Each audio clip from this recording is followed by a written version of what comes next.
Greetings, everyone. This is Rock and Roll Spot Connection with the Weekly Comic Book Roundup, and we got actually kind of a light haul this week. So we'll just be doing two videos, one for Marvel, one for DC. Kicking things off with Savage Avengers number 13. Where we left off, it seems that both Doctor Strange and Cool Goth are gathering their forces.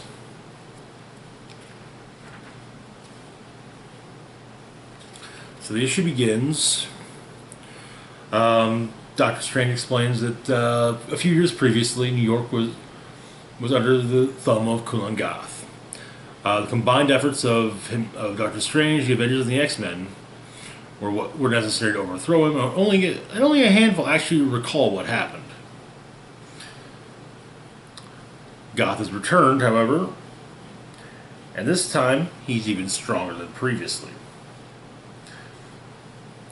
However, Doctor Strange is confident that he and the other heroes will survive and save the day. And Wolverine does point out, though, that there's a lot of confidence that Strange has in their abilities if they're meeting on the moon instead of the Earth.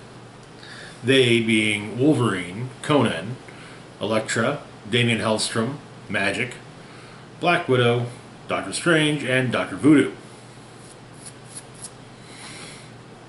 But Strange explains that Goth was attacking from the past,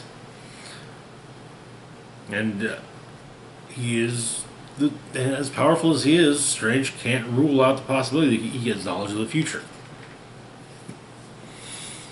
So he's trying to be unpredictable.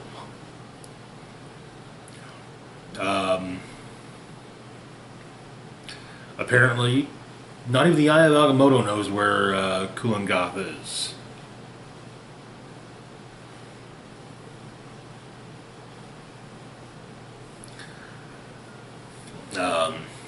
Hellstrom and Strange have a bit of the wand measuring contest, but which is interrupted by Elektra basically asking Strange to tell what's happened.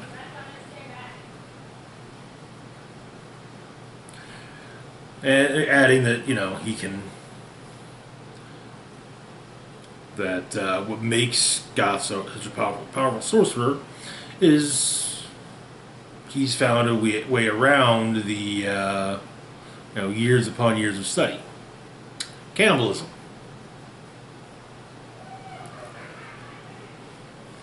With Dr. Voodoo adding that if making it very clear that if Goth eats someone, he gains their knowledge. Elektra then adds that Goth killed and ate the leaders of the Hand, as well as an archaic death cult in Egypt. Black Widow then adds that he has a network of acolytes in Central and South America who seem to be decapitating cartel members, but no one seems to know why. Dr. Voodoo adds that while he was imprisoned by Goth, Goth boasted that he will consume Shumagorath, the powerful elder god. And Conan chimes in, explaining he has some knowledge to share from a recent adventure. Apparently, after he sold a great treasure and sold it, he was in the mood to celebrate. With a few women, with a few willing young ladies.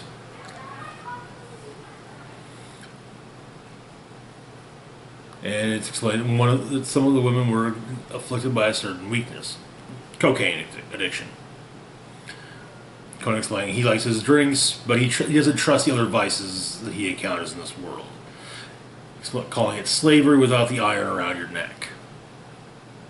So one of the girls that Conan had just been with does some coke, but something begins to happen. And she becomes Cool Goth. A Cool Goth-ish looking thing basically forms in her head. Tentacles, a single eye, mouthful of sharp teeth. Conan comes to and uses the prosthetic leg of one of the other women to beat him to death, to beat the woman, the, the Shumagorath to death.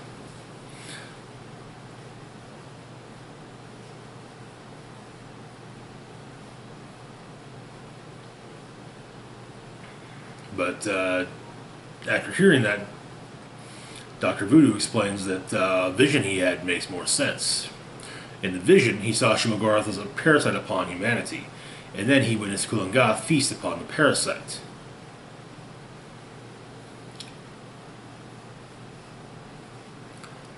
And so, apparently, strange as Kulangath has learned to eat this most powerful meal slowly, which aids in digestion. But if Kulangath succeeds in consuming Shumagorath, then this reality will be broken beyond repair. Strange suggests that the team form two groups, and also adds that Kulangath thought that he would be easily seduced by another amulet of Agamotto that manifests power. Strange believes that Kulangath desires or fears it. In any event, he knows where it is, and it must be acquired, and he must suspect there also may be another trap. So, Magic asks who has the amulet now, and his guardian dragon by the name of Sadaron. And so, it's explained that Team Spear, which will apparently consist of Conan, Magic, Electra, and Dr. Voodoo, will go after the amulet, while Team Shield, consisting of Hellstrom, Black Widow, and Wolverine, will deploy to rout Kulangath's acolytes on Earth. Widow makes a really good point that, Kulangath's people are poisoning cocaine. This kind of sounds like a job with the Punisher's name all over it. And Strange actually agrees that, and he says, hey, our goals must be accomplished by any means necessary. If you think that Frank's the right guy for the job, by all means, bring him in. But keep him on a short leash. Adding that there's been enough human blood spilt. The group is then teleported back to the Sanctum, and it's explained by Strange that the Sanctum Sanctorum is their Alamo, with Conan being told to fall back here if Kulangath puts him into a retreat.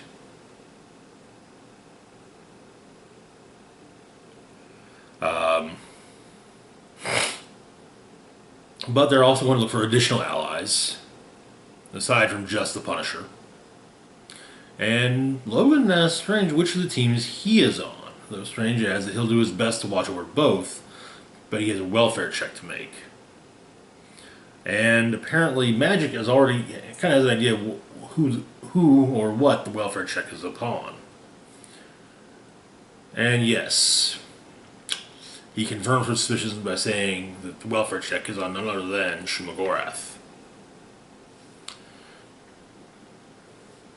And so, then, the ghost dog Bats shows up to talk to Wolverine. Apparently the two of them go back. And of course, ghost dogs, Wolverine, why not? But, Conan's not too fond of ghosts, so Bats here's, Conan must not be a dog guy. The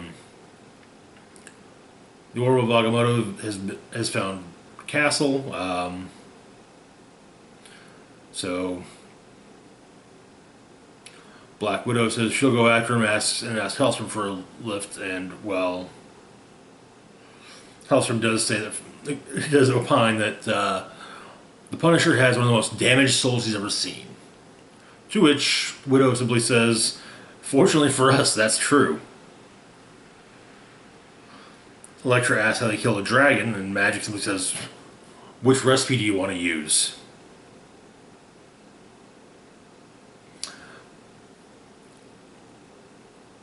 After speaking with Shumagorath, Strange asks for Conan to come into one of the chambers of the sanctum. And Strange explains that now Shumagorath knows that it is being hunted again. The room that Conan and Strange are in has many older artifacts of Doctor Strange's, including bladed weapons and armor that he's confiscated over the years. Strange tells Conan to arm himself, as he has an important role to play in this, because he thinks the universe has balanced Kulangoth's arrival with Conan's. And he asks for a favor and for Conan to be discreet about it. Saying, asking, hey, if you encounter Kulangoth, it might be more advantageous to wound him rather than kill him. A small sample wound would suffice. A finger, perhaps just a bit of flesh caught in your blade. With Strange explaining he only needs a small taste. Though apparently they're being watched by Kulangoth. But Strange also states that don't try to do this, don't make a point of doing this, but if the opportunity does arise, by all means. But Kulangoth sees this and he says, oh, well. He seems to be surprised by Strange's methodology. And while chewing on a tentacle of Chumagorath, somebody explains that says that it's already too late to stop him. And that is where the issue ends.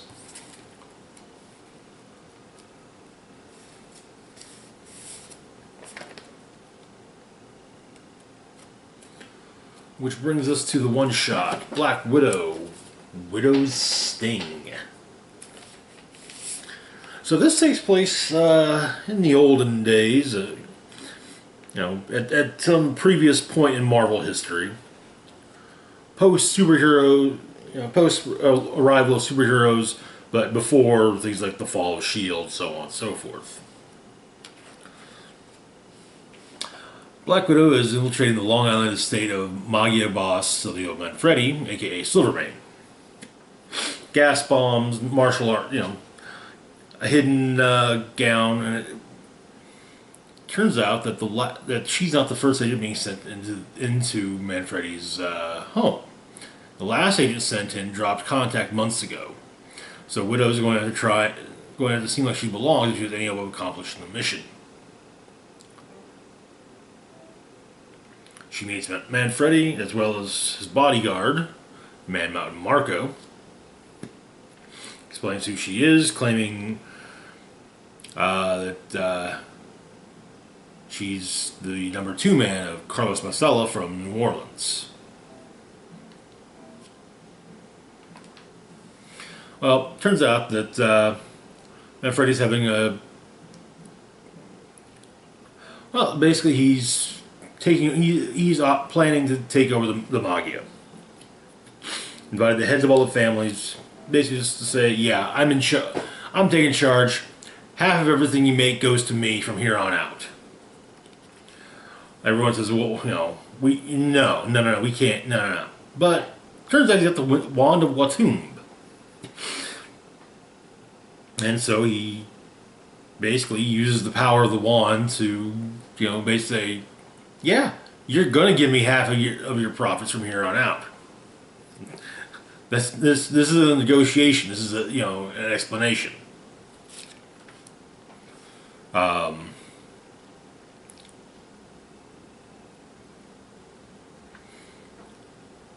Widow follows Mountain Marco who afterwards, as he puts the wand up. She gets in touch with S.H.I.E.L.D., explains the situation, and basically kind of like, hey, we got to get this thing, I'm taking care of the mission now. So she gets she slips out of the dress she's in and back into her costume. Goes through, triggers a few death traps and manages to get out of them, including one that does kind of mess up her shoulder a little bit. But yeah. And so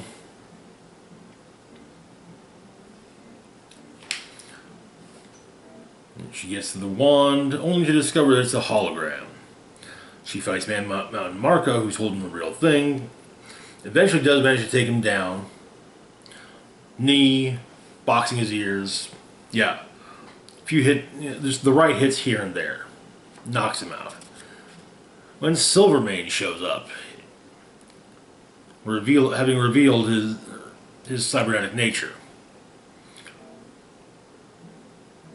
And he fights, he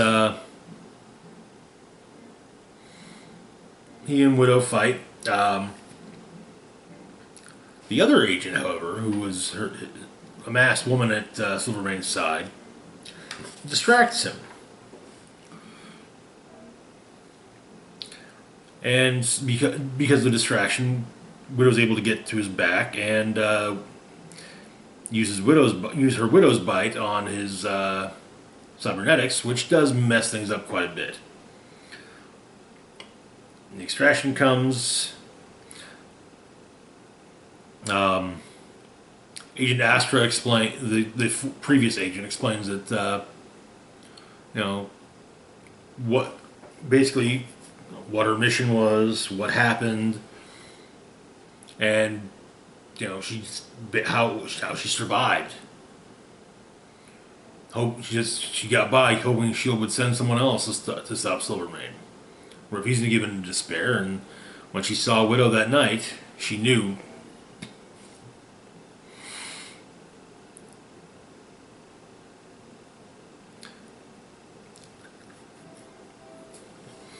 And Widow does state that while, yes,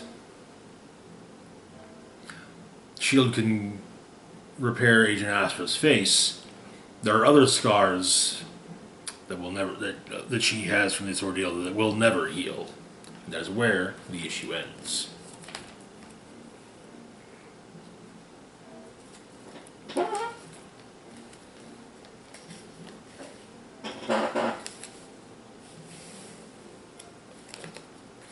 Which brings us to Ten of Swords, Stasis. At this point, the X-Men have gathered most of their swordsmen together, as well as most of their swords, and are preparing to make their way to the battle. We begin with a quote from Saturnine. "I pull their strings and they dance. The question is, when I cut their strings, will they still?" So right off the bat, invitations are being sent out to the pending contest. The Crooked Market, the Kingdom of Selva, Infuri, the Everforged, the Floating Kingdom of Roma Regina, the Holy Republic of Fae, so on and so forth. They're also having a bit of a parliament in the Starlight Citadel.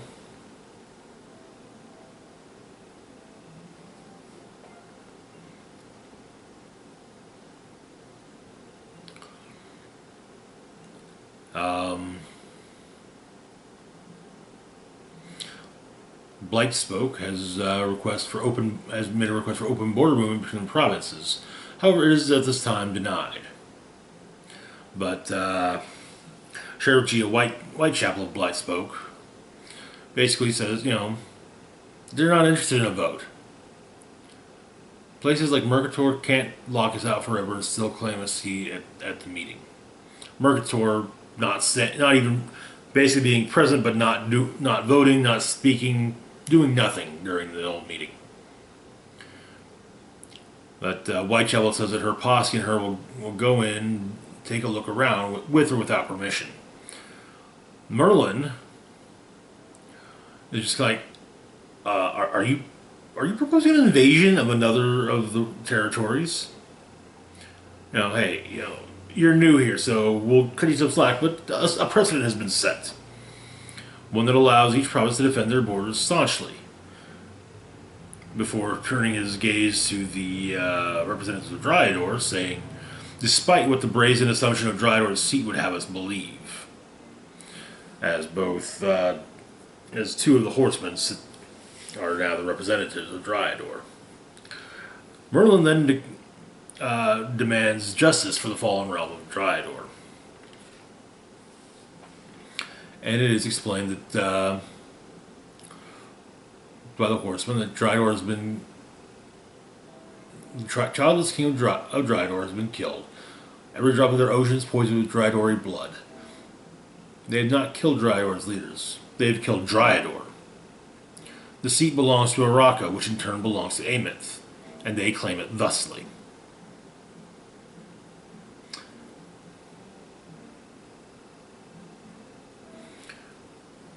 The contest will happen soon, and everything will be decided then.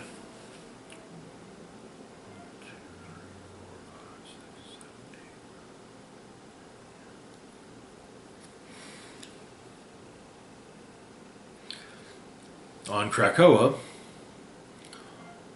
Gorgon and Apocalypse have returned from Egypt with Apocalypse's blade. Turns out that Gorgon is, actually, if anything, intrigued by the fact that both of his swords were called by name.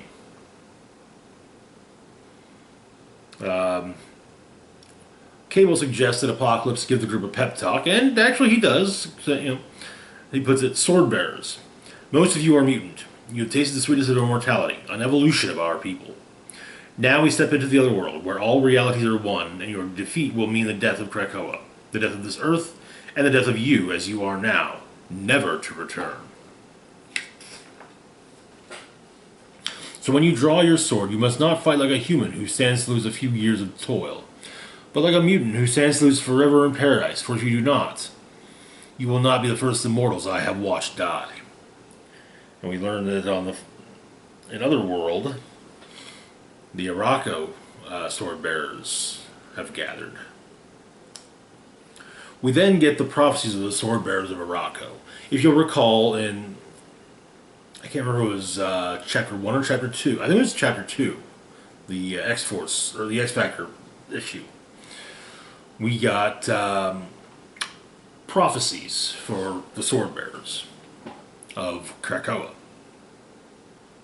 as well as a list of who the sword bearers were, or as well as a list of the blades for both Krakoa and Arako. Anyways, the prophecies of the sword bearers. Actually, we'll probably go over these on Monday.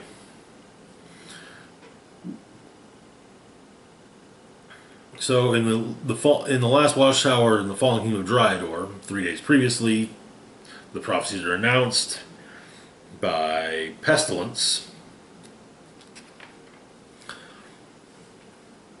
and they've made their own circle, full of dead Dryador bodies.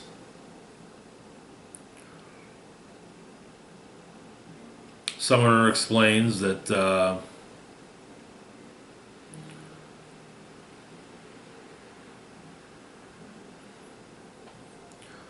and it thinks that the summoning circle made of dead bodies is well made and art in all honesty. The following blades are known to the horsemen: Alluvium, Seducer, the Black Blown.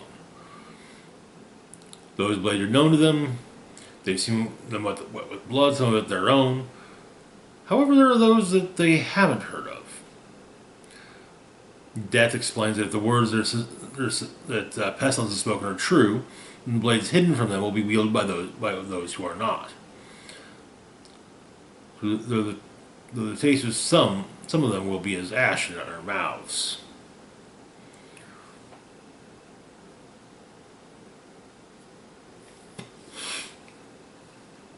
And the wearer of the annihilation mask of Amynth then speaks up when pride is mentioned. It's funny that she has waited thousands of years for this, and she will not allow pride to stand in her way. She wants the blades and their bearers brought her. Nothing else matters. The voice of Arako and his blade Alluvium are recruited. So we have Cypher's with Doug Ramsey's, more like Doug Ramsey's opponent. In Amenth, two of the Horsemen attempt to recruit Pog or Pog. They say, "Hey, look, you're prophesized to fight with us." So they offer him jewels, but no. But it's added that there will be more if they win. An entire new world to plunder. And so Pogger Pog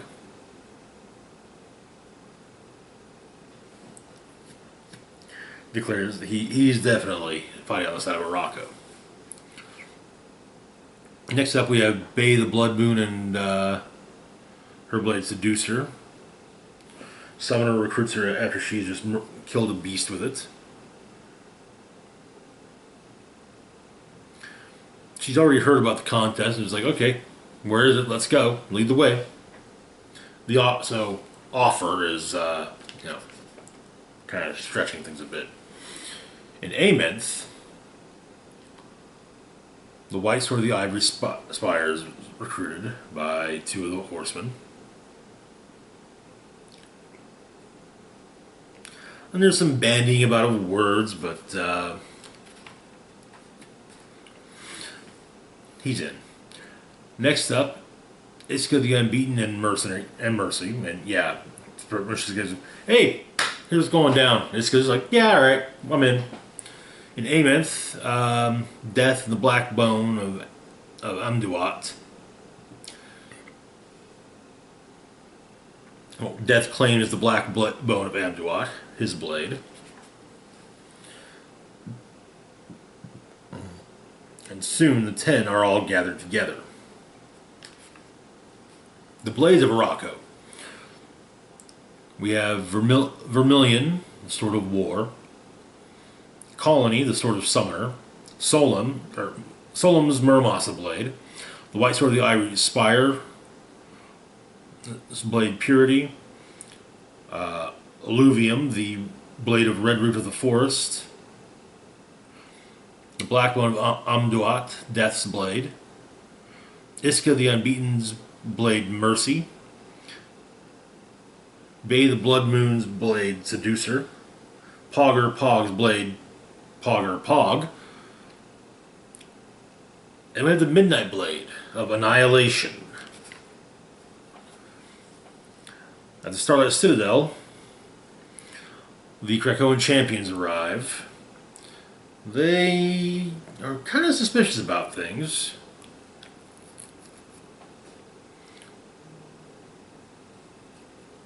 And then Saturnine arrives.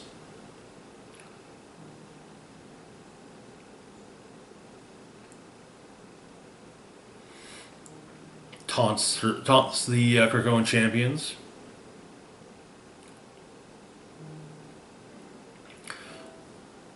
Captain Britain taunts her back a little bit, and Saturnine says, tells Betsy not to rush her because she doesn't like being rushed, nor does she like Betsy.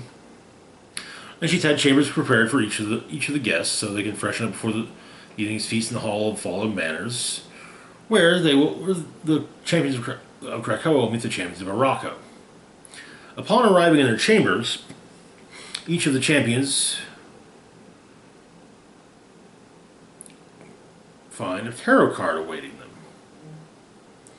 9 of Swords for Betsy, 2 of Cups for Doug. We don't see the card for Gorgon. 9 of Pentacles for Captain Avalon.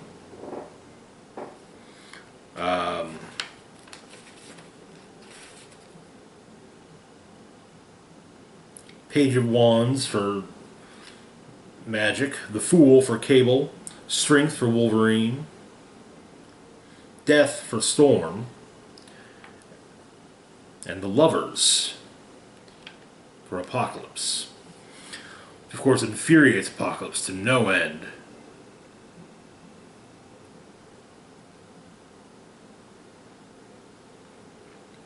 And he finds Saturnine and asks her what the meaning of this nonsense this taunting nonsense is.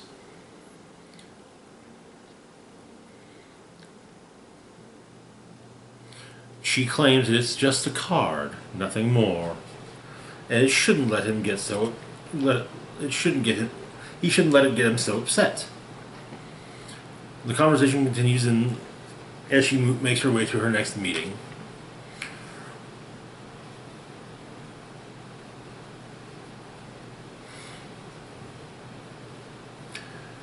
And Senator makes some observations about Apocalypse, that what's going on, a lot of things are not like him. He's being impatient about things, and he's usually not impatient. He's too old to be impatient. And we discover that Saturnine meeting is with none other than Annihilation, or at least the wearer of the Annihilation mask. Genesis, Apocalypse's wife, which I kind of saw that coming. After reading the flashback issue last week, I was like, okay, so if they're this Annihilation mask thing that we're talking about in the X-Men, that's not one of the combatants. It's probably her. So yeah. Then we have a note from Tarot. Another tarot another rather particular tarot reading happened again. We get a rundown of all the cards, and again we'll go over that on Monday. All right, our final book for this video, Spider-Man Noir #5. Where we left off, Spider-Man Noir, Black Widow. A couple of those were in Babylon. And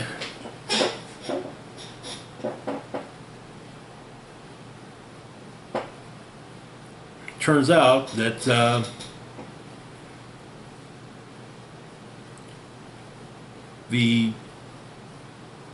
that Spider-Man's traveling partner, Huma Bergman, is a collaborator and actually she's more than just a scientist. She's the goddess Inanna. And she has used the Cicada Stone to unlock the power of the Omicron Crystal, opening a portal to the underworld, bringing some of Spider-Man's once dead foes back to the land of the living. So we begin with Spidey going after his fighting off some of his foes. We got Sandman, Chameleon, Green Goblin, Vulture. I think Kraven is in there. And taunting a lot of them. Harry and Black Widow are trying to get to the Omicron Crystal, figuring if they can they got to distract Inanna to do so, though. The energies of the crystal have also mutated the very much not dead Electro, who's still around and getting in on the fight as well.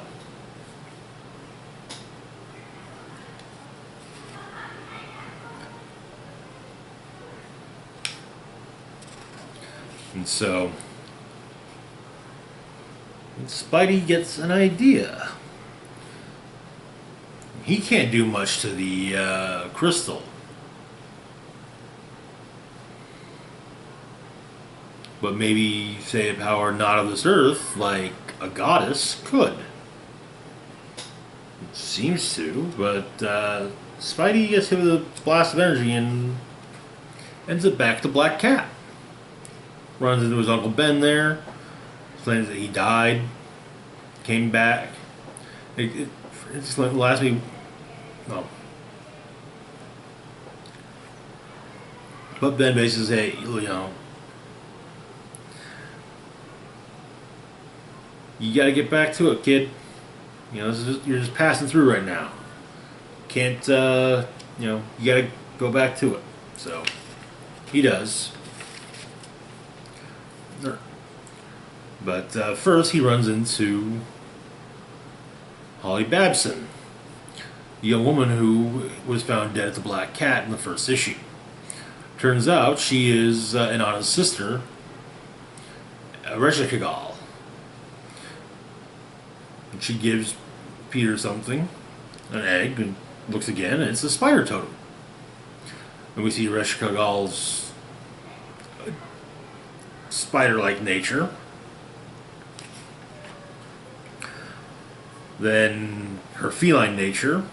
However, then Electro shows up to fight the both of them, and Reshkigal eats Electro before sending Spidey back on his way, allowing him to save the day and prevent Inanna from getting the crystal or the Cicada Stone. And our heroes head back to, seemingly heading back to the States. At the end, we pick up months later with J. Jonah Jameson doing his crime beat radio show, and talking about the tragic death of Dr. Huma Bergman, seemingly at the hands of that menace, Spider-Man. As Spidey hears this, he of course says, "Ah, missed you too, Jameson." That is where the issue and the series comes to its end. And that's it for now. As always, feel free to like, share, and subscribe. Links to my Facebook, Twitter, Patreon, and PayPal can be found in the description box down below. This is Rock and Roll Spock signing off, saying, live long and rock hard.